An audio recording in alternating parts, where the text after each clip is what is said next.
Hi friends, welcome to కాసుల channel. నేను మీ Shankar. Friends, కల్కి 2898 AD సెకండ్ ట్రైలర్ రిలీజ్ అయింది. ట్రైలర్ అయితే నెక్స్ట్ లెవెల్ ఫ్రెండ్స్, అదిరిపోయింది. ఈ ట్రైలర్లో చాలా విషయాలు కన్ఫర్మ్ చేశారు. ఫస్ట్ ట్రైలర్లో ఉన్న క్యారెక్టర్లని, ఫస్ట్ ట్రైలర్లో ఉన్న స్టోరీని ఇంకా డెప్త్గా చూపించారు. చాలా విషయాలు కన్ఫర్మ్ చేశారు. ఆ విషయాలు అంటే నేను చెప్తాను.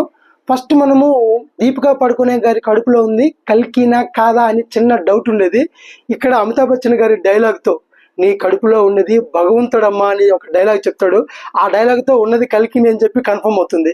దాని తర్వాత మనకి అమితాబ్ బచ్చన్ గారికి ప్రభాస్ గారికి మధ్య యాక్షన్ సీన్స్ అద్భుతంగా ఉండబోతాయని కన్ఫర్మ్ చేశారు. ఆ యాక్షన్ సీన్స్ ఒక 2 షాట్లు చూపించారు.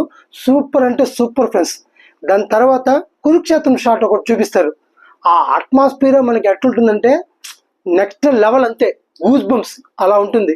సో మనకి ఈ సినిమాలో కురుక్షేత్రం సీక్వెన్స్ కూడా ఉంటుంది అని కన్ఫర్మ్ చేశారు. దాని తర్వాత కమల్ హాసన్ గారు ఈ మనుషులు ఎప్పటికీ మారరు, ఎన్ని యుగాలు మారినా వీళ్ళు మాత్రం మారేది ఉండదు. ఈ డైలాగ్ ద్వారా కమల్ హాసన్ గారికి ప్రజలంటే ఉండే వ్యతిరేకత, ప్రజల మీద ఉండే ద్వేషాన్ని కన్ఫర్మ్ చేశారు ఫ్రెండ్స్. దీని తర్వాత ఒక సాంగ్ వస్తుంది friends, very very very emotional songs. ప్రతి ఒక్కరూ కంట తడి పెడతారు, అలా ఉంది ఆ సాంగ్. ఈ సాంగ్ చూసిన తర్వాత నాకు అనిపించింది, ఈ సినిమాకి ఇప్పటి వరకు ప్రమోషన్ లేదు అని అనుకుంటున్నాం.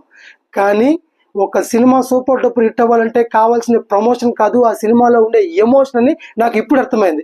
ప్రతి ఒక్కరూ ఈ సాంగ్లో ఉండే ఎమోషన్కి కనెక్ట్ అయ్యి ఈ సినిమాని టాప్లో నిలబెడతారు ఫ్రెండ్స్. దీని తర్వాత బుజ్జిని మనం ఎప్పుడు ఫన్గానే చూసాం, కామెడీగా సరదాగా ఫన్గా కనిపిస్తుంది. ఇప్పుడు మాత్రం ఈ ట్రైలర్లో గన్నులా కనిపిస్తుంది. ఒక్కసారిగా అది ఒక పెద్దదిగా అయ్యి ఒక రోబోలో తయారయ్యి, ఐరన్ మ్యాన్లో హీరోకి సపోర్ట్ చేసే రోబోలాగా ఇది ప్రభాస్కి ఒక రోబోలాగా తయారయ్యి హీరో కోసం ఎవరితో అయినా తెగిస్తాను, ప్రాణాలు తెగించైనా పోరాడతాను అన్న లెవెల్లో ఒక పోస్టర్ చూపించాడు ఫ్రెండ్స్. పోస్టర్ అయితే అదిరిపోయింది అంతే. ఇంకా అందులో ప్రభాస్ ఉంటాడు. ప్రభాస్ ఒక డైలాగ్ ఉంది, ఈసారి నేను ప్రిపేర్ అయ్యి వచ్చాను అంటాడు. ఆ డైలాగ్ నిజంగా సినిమాలో చెప్పినట్టు లేదు ఫ్రెండ్స్. బయట జనాలకి ఈసారి నేను 2000 కోట్ల కలెక్షన్స్ కొల్లగొట్టడానికి ప్రిపేర్ అయ్యి వచ్చాను అని చెప్పినట్టు ఉంటుంది ఫ్రెండ్స్. అదిరిపోతుంది అంతే. నాకు ఈ ట్రైలర్ చూసాక అనిపించింది, ఇప్పటి వరకు పాండ్య సినిమా ఏదైనా సూపర్ హిట్ అయితే దాదాపు 2000 కోట్ల వరకు వచ్చిందని చెప్తాం. కానీ ఈ సినిమా రిలీజ్ అయితే దాదాపు తీసేసి 2000 కోట్ల కలెక్షన్స్ సాధించిన చిత్రం కల్కి అనే టైటిల్ని మనం త్వరలో చూడబోతున్నాం ఫ్రెండ్స్. అలా చూడాలని మనస్ఫూర్తిగా కోరుకుంటున్నాను. ఇది ఫ్రెండ్స్ ఇవాళ వీడియో. ఈ వీడియో కనుక మీకు నచ్చితే please like, share and subscribe. Thank you. Please subscribe Kasula Shankar channel.